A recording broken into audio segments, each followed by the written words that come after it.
10 années. La chaîne Creepy Machine rentre dans sa 10e année. Et malgré un hiatus qui aura sans doute duré trop longtemps, je n'ai jamais cessé d'explorer, de rechercher et de me passionner pour ce que le monde avait de plus obscur à nous offrir. J'ai lu des milliers d'histoires, de témoignages, d'articles de journaux. J'ai eu accès à des centaines et des centaines de photos et de vidéos. J'ai passé des heures à réunir un nombre incalculable de faits divers pour finalement ne garder que ceux qui m'avaient le plus perturbé. Le moment est donc venu pour moi de vous partager mes trouvailles glaçantes, glanées tout au long de ces années et d'en faire enfin une série. Bienvenue sur Faits divers perturbants volume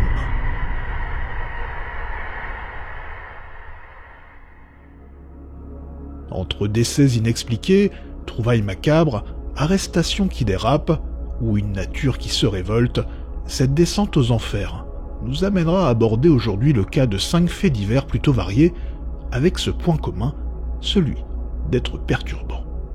Le dernier sujet, plutôt glauque, est d'ailleurs parfaitement scandaleux. Vous êtes sur Creepy Machine, c'est parti.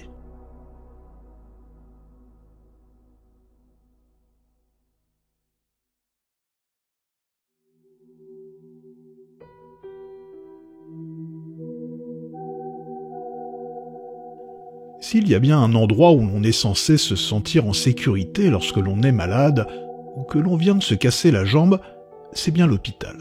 Pourtant, l'évidence va être particulièrement mise à mal lorsque vous allez prendre connaissance de ce fait divers tout à fait stupéfiant. 10 mai 2019.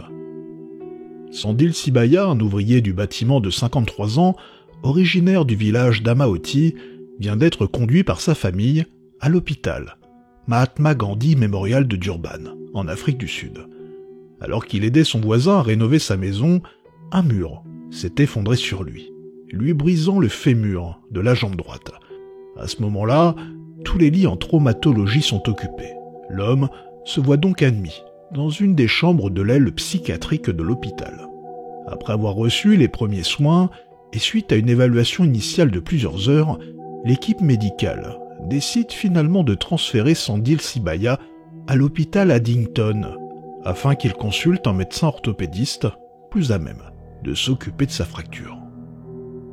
Seulement, alors que l'infirmière se rend dans la chambre de l'homme pour lui annoncer la nouvelle, Sandil Sibaya est absent. Encore plus surprenant, aucun témoin ne dira l'avoir vu sortir de l'unité. Malgré les recherches intensives du personnel de sécurité dans tout l'hôpital, Sandil Sibaya demeure introuvable. L'explication la plus logique à ce moment-là serait qu'il soit, pour on ne sait quelle raison, rentré chez lui. Seulement, la famille confirmera que leur proche n'est pas auprès d'eux. Sandil Sibaya semble s'être littéralement volatilisé. Comment un homme avec une blessure si handicapante a-t-il pu disparaître sans que personne ne le remarque? Devant autant de mystères, la direction de l'hôpital signale sa disparition au département de la police sud-africaine. 2 semaines plus tard. Cela fait déjà plusieurs jours qu'une émanation de plus en plus nauséabonde se répand dans les couloirs de l'hôpital. En ce 24 mai 2019, l'odeur est devenue insupportable. C'est en se dirigeant vers un débarras de l'aile psychiatrique de l'hôpital où sont entassées des archives que des soignants vont finalement réussir à localiser l'odeur. Seulement, en entrant dans la pièce, ils ne trouvent rien d'évident, en dehors d'une montagne d'archives parfaitement inutiles. Enfin, si. L'un d'entre eux remarque quand même quelque chose. Un fluide coule le long d'un mur. Un fluide nauséabond, dont la source semble provenir du plafond. L'équipe soignante, anticipant le pire, contacte alors la police. Les membres de l'unité de recherche et de sauvetage et l'unité canine de Durban sont alors dépêchés sur place. Et c'est au moment de retirer les dalles du plafond qu'ils découvriront les restes d'un homme dont le visage complètement bouffi est parfaitement méconnaissable. Oui, vous vous en doutez, il s'agit bien de Sandil Sibaya. L'homme a pourri pendant 2 semaines dans le plafond de ce cagibi. Lorsque l'affaire a éclaté, les médias ont d'abord déclaré que l'homme souffrait de troubles psychiatriques, ce qui n'est pas surprenant, puisque hospitalisé à l'origine sur cette aile. Mais cette rumeur sera rapidement éteinte par Nomagougou Simelane-Zulu, la ministre de la Santé de la province de KwaZulu-Natal, qui confirmera que Sandil Sibaya était un homme en bonne santé, aussi bien sur le plan physique que psychique. Elle déclara alors vouloir mettre les moyens nécessaires pour faire la lumière sur cette affaire et insistera sur le contexte difficile du moment. En effet, le manque de personnel viendrait créer des tensions importantes au sein de l'hôpital. Une manière bizarre de relier les événements, un peu comme s'il fallait déjà justifier les résultats d'une enquête qui n'avait pas encore eu lieu. Le plus étrange dans tout ça, c'est que la disparition tragique de Sandil Sibaya n'est pas un cas isolé en Afrique du Sud. En effet, en octobre 2017, soit 2 ans plus tôt, Teteteke Gotsi, un homme de 61 ans qui avait été admis à l'hôpital de Stellenbosch, au Cap Occidental, pour une chirurgie abdominale, disparaîtra, lui aussi, mystérieusement de sa chambre après une opération. Et c'est seulement 13 jours plus tard que son corps sera retrouvé par des ouvriers, en train de faire des rénovations dans le plafond d'une section isolée de l'hôpital. L'autopsie attribuera le décès de Teteteke Gotsi à des causes naturelles. Dans les 2 affaires, les autorités ne se montreront que peu transparentes dans les résultats d'enquête, que ce soit auprès des familles que auprès du public. En effet, à ce jour, aucune explication claire en lien avec ces 2 événements n'aura été communiquée publiquement. Finalement, c'est en tentant de m'informer sur cette affaire et en parcourant différentes discussions en lien que je suis tombé sur ce commentaire. Un commentaire qui vient, selon moi, donner un éclairage potentiel très intéressant sur toutes ces histoires. Le voici. J'ai travaillé dans des hôpitaux sud-africains au cours des 8 dernières années, à la fois dans la province du Cap Occidental et dans celle de KwaZulu-Natal. Je dirais que l'explication la plus probable, c'est que les patients sont morts à la suite d'une négligence médicale et que le personnel responsable a caché les corps pour éviter toute conséquence. Je ne peux rien dire sur le cas du patient ayant subi une chirurgie abdominale, cependant pour l'homme ayant le fémur cassé, il est impossible qu'il ait pu monter au plafond par ses propres moyens, et ce quels que soient les médicaments qu'il prenait.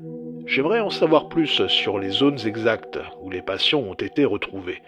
Dans les hôpitaux sud-africains, le personnel possède des badges clés sur lesquels sont imprimés leurs noms, leurs fonctions et leurs photos. Ces cartes sont utilisées pour accéder aux zones interdites au public.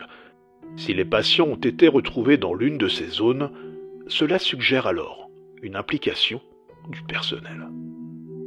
Alors selon vous, sommes-nous réellement face à la dissimulation de potentielles négligences médicales ayant entraîné la mort, ou bien ces décès sont-ils le fruit d'un meurtre? Est-il possible que ces 2 affaires soient en fait liées à une même personne? Un soignant aurait-il pu reproduire ce mode opératoire très particulier, d'abord en 2017 en travaillant à l'hôpital de Stellenbosch, puis en 2019, alors qu'il travaillait à l'hôpital Mahatma Gandhi Memorial de Durban? Malheureusement, je ne sais pas si nous aurons cette réponse un jour.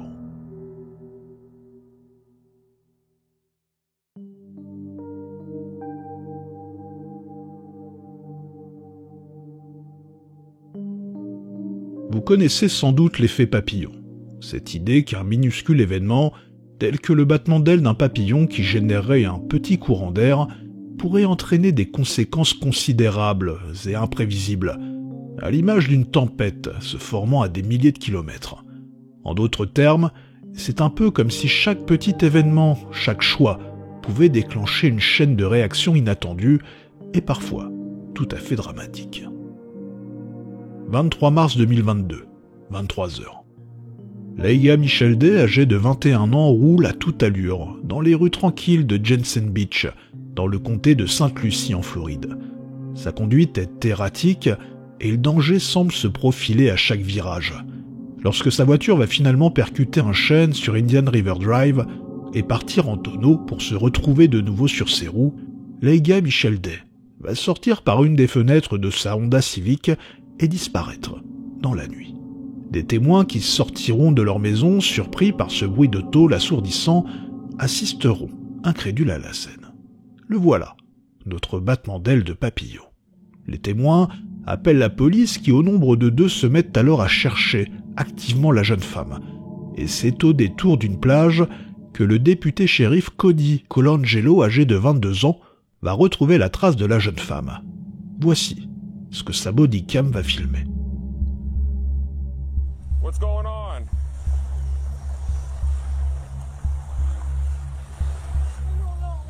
You don't know? Alright. Were you just in a crash?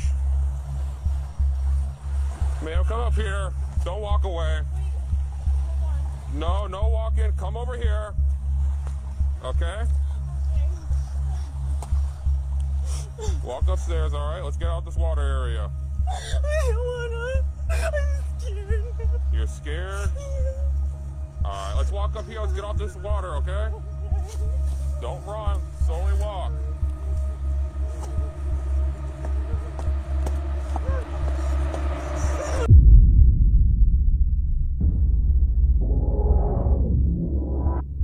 La jeune femme vient d'attaquer et de blesser au cou avec un couteau papillon le député shérif Cody Colangelo et a pris la fuite.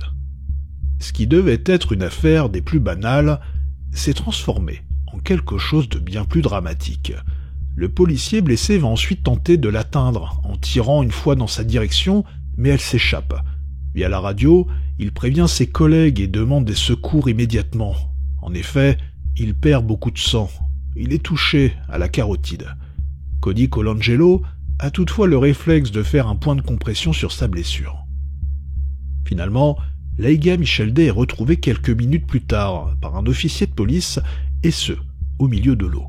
Elle n'opposera aucune résistance et se laissera interpeller. Cependant, elle refusera de marcher jusqu'à la voiture et devra être portée. Le député shérif Cody Colangelo est transporté à l'hôpital et est opéré d'urgence. Au regard de la blessure, il s'en sortira miraculeusement, au bout de 2 heures d'intervention chirurgicale. Leiga Micheldet est également transporté à l'hôpital afin de réaliser des analyses toxicologiques qui ne donneront rien, et afin de déterminer si son accident lui avait provoqué des blessures.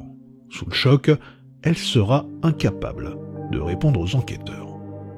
Interrogé de nouveau le lendemain et malgré les tentatives de l'officier de police de se montrer empathique, Leiga Micheldet ne donnera aucune explication, que ce soit par rapport à sa conduite dangereuse en lien avec son accident de voiture ou bien par rapport à l'agression de l'officier de police.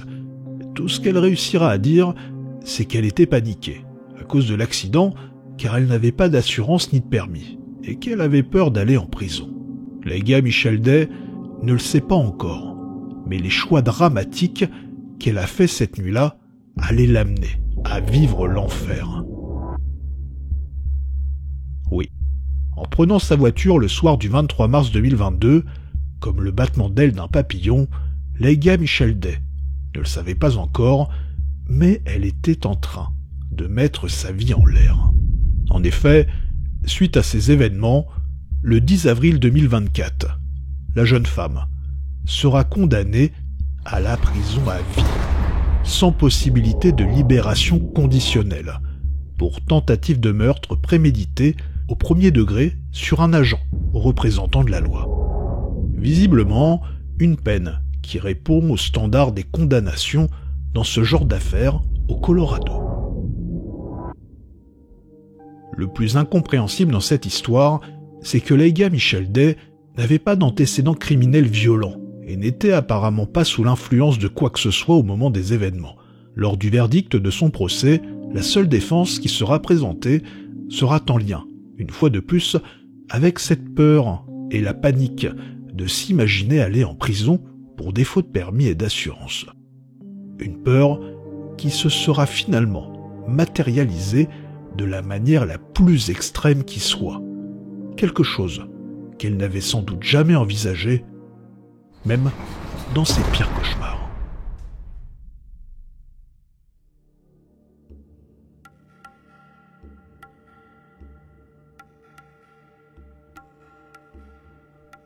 Depuis l'aube de l'humanité, l'homme n'a fait que chercher à étendre son territoire et à le façonner selon ses propres désirs, et ce, aux dépens des autres espèces animales. Seulement, en vous intéressant aux prochains faits divers que je vais vous présenter, vous allez pouvoir constater que cette toute-puissance est en réalité très relative, et que lorsque la nature reprend ses droits, l'homme peut rapidement se transformer en proie. Octobre 2018. Dharangpal Singh, un Indien de 72 ans vivant du côté du village de Tikri, quitte son domicile. Il se rend à proximité d'un bâtiment délabré pour ramasser du bois sec. Seulement, quelques dizaines de minutes plus tard, il est retrouvé par des passants inanimé et en sang. Le vieil homme est transporté à l'hôpital, son état est critique. Son corps est couvert d'ecchymoses, comme s'il avait été littéralement lapidé à coups de pierre. Plus grave, l'homme de 72 ans semble avoir été victime d'un traumatisme crânien, là aussi produit sans doute par un jet de pierre. Malheureusement, pour Dharangpal Singh, il succombera à ses blessures. Mais qu'est-ce qui a bien pu se passer ? Eh bien, le vieil homme a été assassiné, mais pas par n'importe qui. En effet, Dharangpal Singh a été victime d'un gang de singes. Comme évoqué précédemment, l'homme était parti chercher du bois à proximité d'un bâtiment en ruine. Sur le toit se trouvait un gang de macaques Rhésus qui lui a alors lancé une vingtaine de briques sur la figure.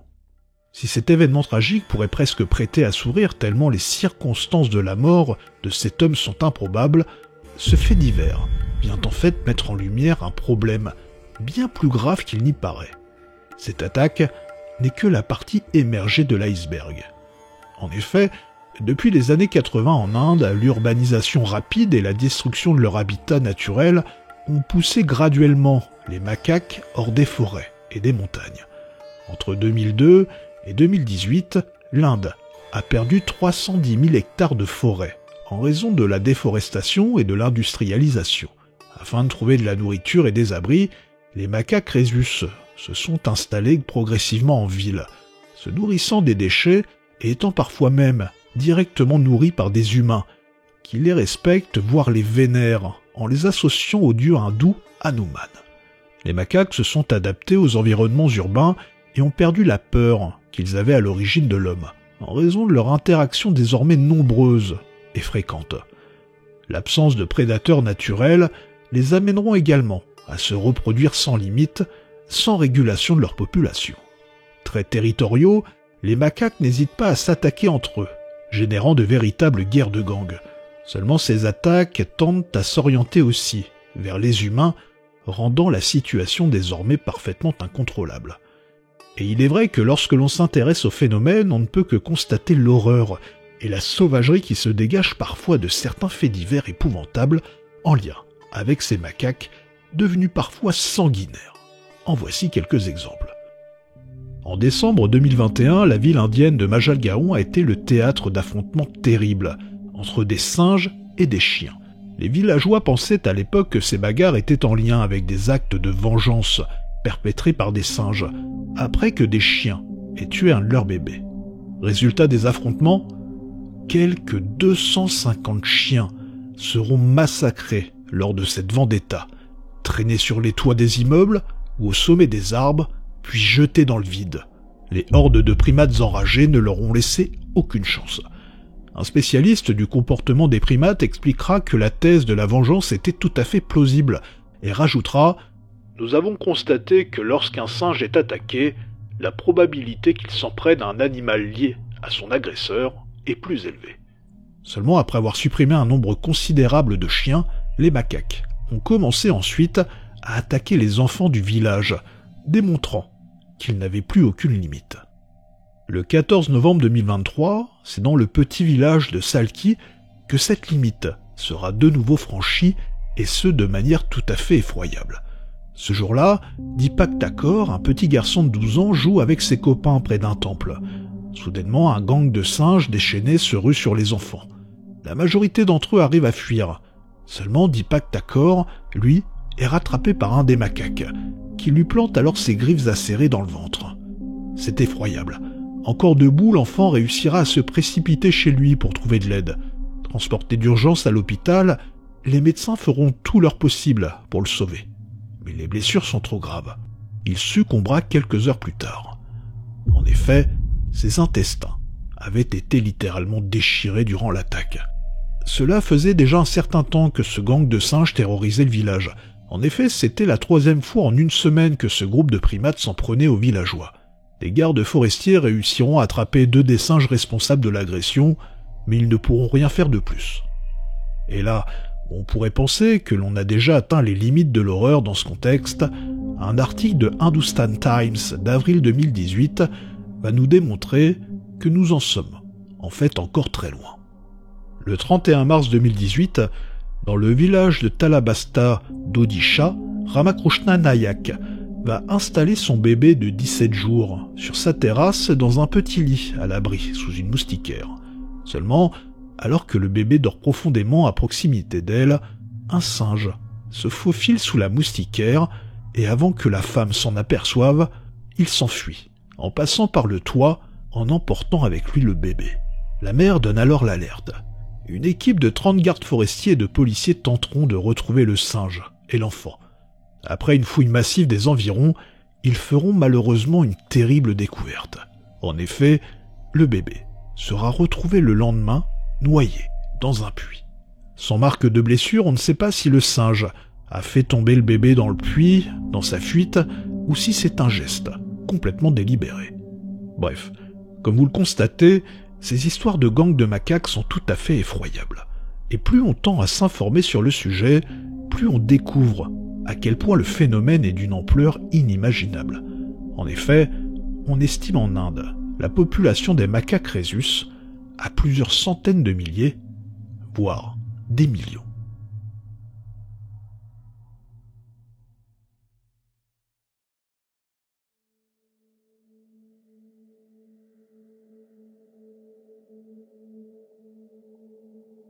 On aime souvent se persuader que nous connaissons parfaitement les personnes avec qui nous vivons.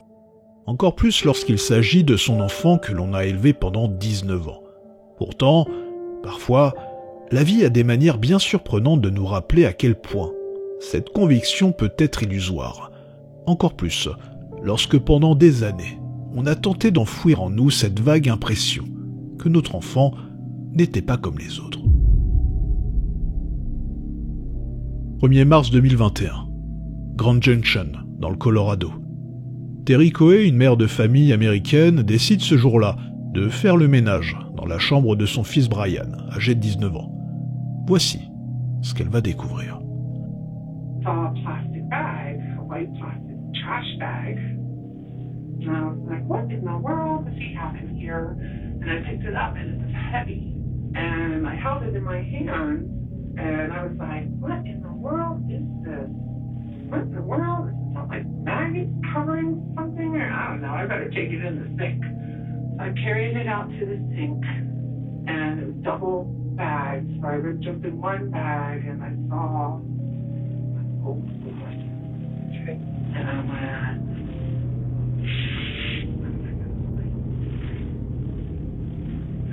I ripped open the second bag. It was all the bag. It's so terrible.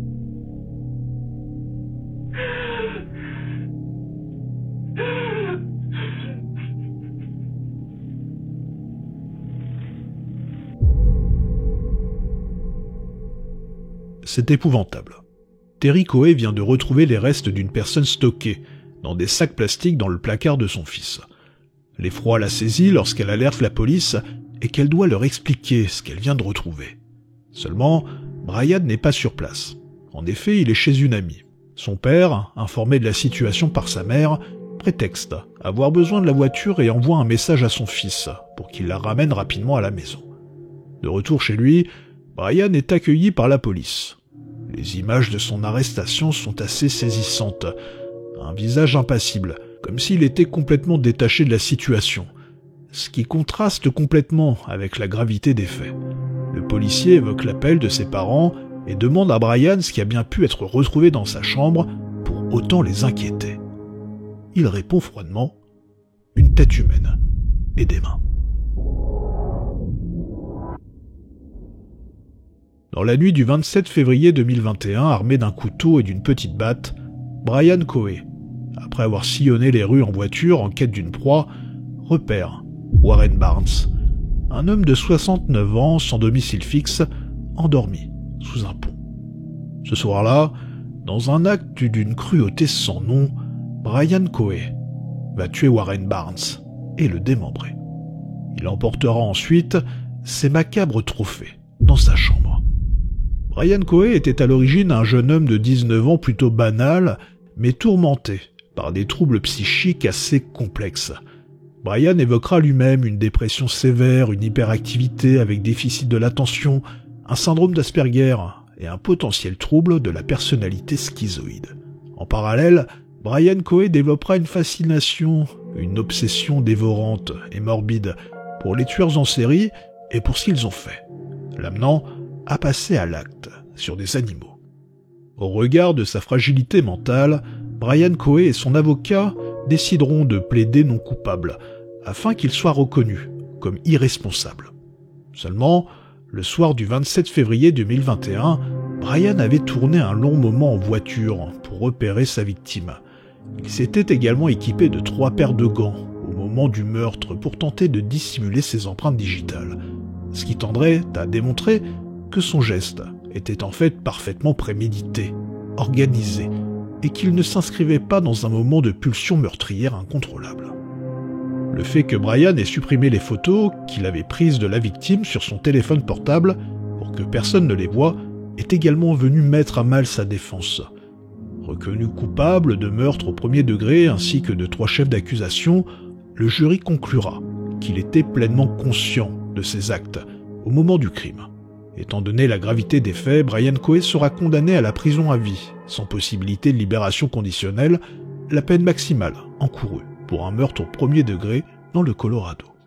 Quant à Warren Barnes, l'homme de 69 ans, victime de Brian Coe, il restera dans la mémoire des habitants du quartier comme quelqu'un de particulièrement apprécié. Souvent vu en train de lire assis sur les bancs de la Main Street de Grand Junction, la propriétaire d'un magasin local lui offrira une chaise pour s'installer et lire lorsque la ville supprimera les bancs. Ami avec le personnel de l'agence People Ready, où il prenait régulièrement des missions d'intérim, sa disparition sera tout de suite remarquée et signalée par les habitants du quartier, ce qui permettra à la police de rapidement faire le lien entre sa disparition et les restes retrouvés au domicile de Brian Coe. Terry Coe, la mère du meurtrier qui par sa découverte aura mis son fils au pied du mur, aura sans doute été également une des victimes collatérales de ce drame. Au bord de la rupture émotionnelle à chaque étape de cette affaire, et en tentant d'expliquer l'inexplicable au procès de son fils, Terry Coe aura vécu sans doute la pire épreuve de sa vie. Assister en vidéo à cet état de désarroi est, je trouve, quelque chose d'assez difficile à regarder. Et c'est ce pourquoi j'ai souhaité aborder cette histoire. S'imaginait-elle avoir percé les profondeurs de l'âme de son fils en constatant qu'il était différent, possiblement malade, mais en aucun cas dangereux? Ou bien s'était-elle en fait menti à elle-même durant toutes ces années? Elle-même n'a probablement pas les réponses à ces questions. En choisissant de rester proche de son fils et de continuer à assumer son rôle de mère, malgré ses actes et son emprisonnement, Terry Coe a décidé d'assumer la situation. En faisant ce choix, elle est sans doute la mieux placée pour savoir qu'elle devra porter toute sa vie le fardeau de son propre échec et la culpabilité qui l'accompagne chaque fois qu'elle devra croiser le regard de son fils.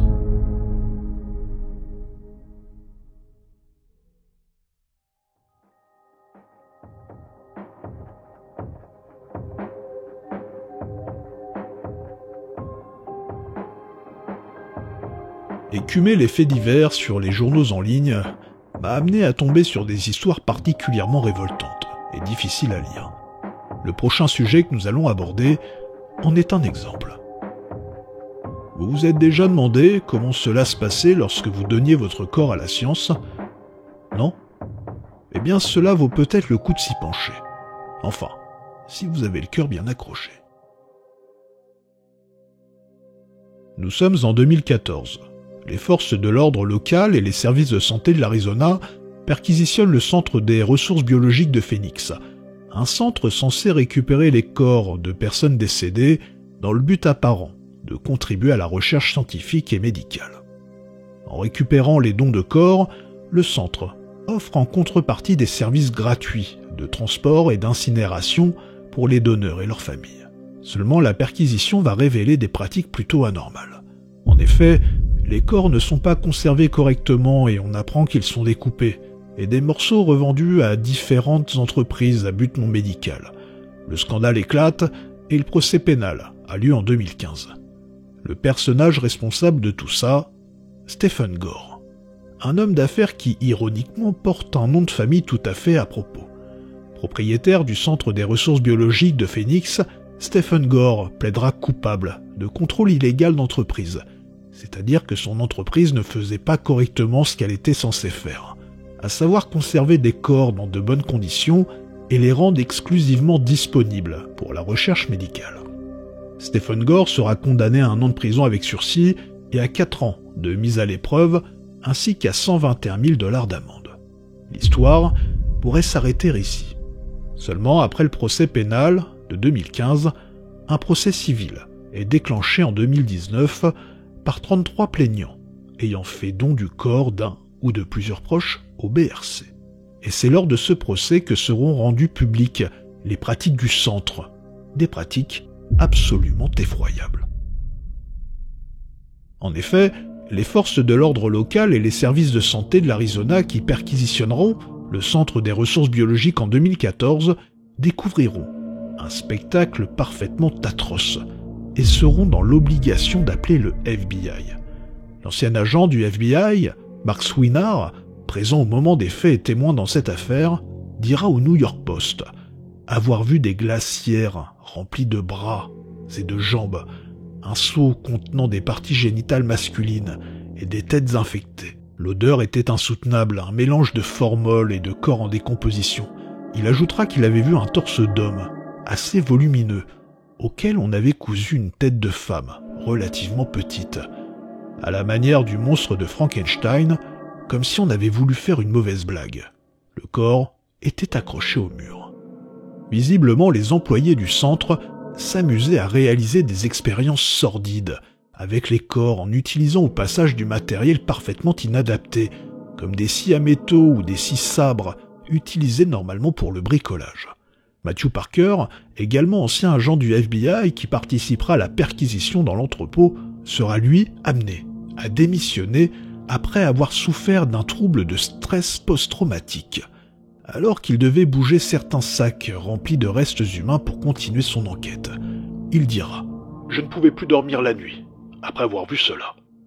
Et si l'horreur n'était pas encore suffisante, les 33 plaignants vont découvrir lors du procès des documents judiciaires contenant une liste de prix pour les différentes parties du corps, laissant à penser que le centre était devenu un vulgaire magasin de viande.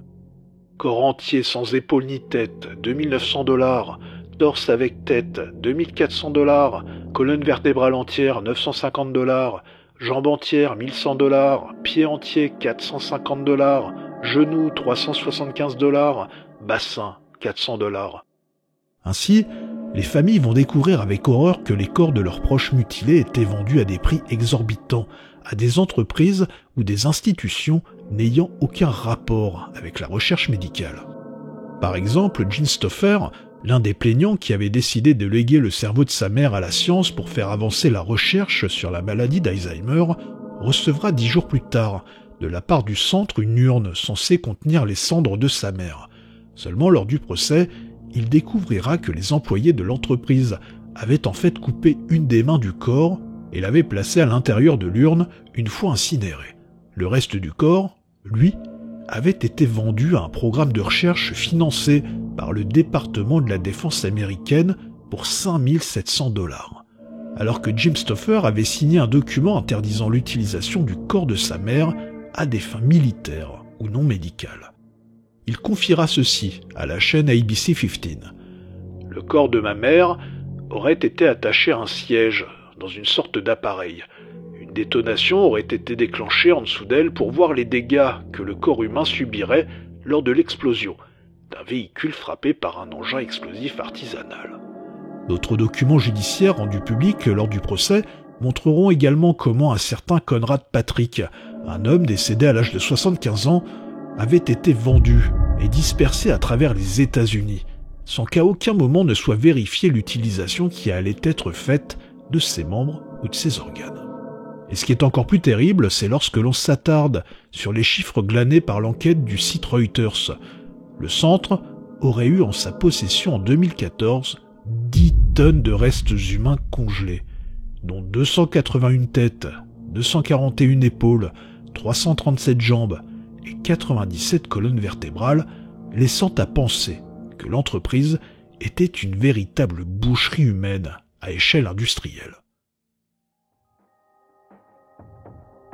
Le 21 octobre 2019, Stephen Gore sera condamné par un jury à verser un total de 58 millions de dollars de dommages et intérêts aux 33 familles. Cette affaire viendra également renforcer la législation et la réglementation sur ce type d'activité, en permettant des contrôles plus stricts, des sanctions plus sévères et l'obligation pour les entreprises de ce type de se montrer plus transparentes en réalisant régulièrement des audits. Pour terminer, on pourrait se dire qu'il s'agit d'une affaire qui s'est passée aux États-Unis et qu'en France, ce genre de choses n'arrivera sans doute jamais. Détrompez-vous. Vous êtes très loin, mais alors très loin du compte. Peut-être aborderons-nous le sujet une prochaine fois.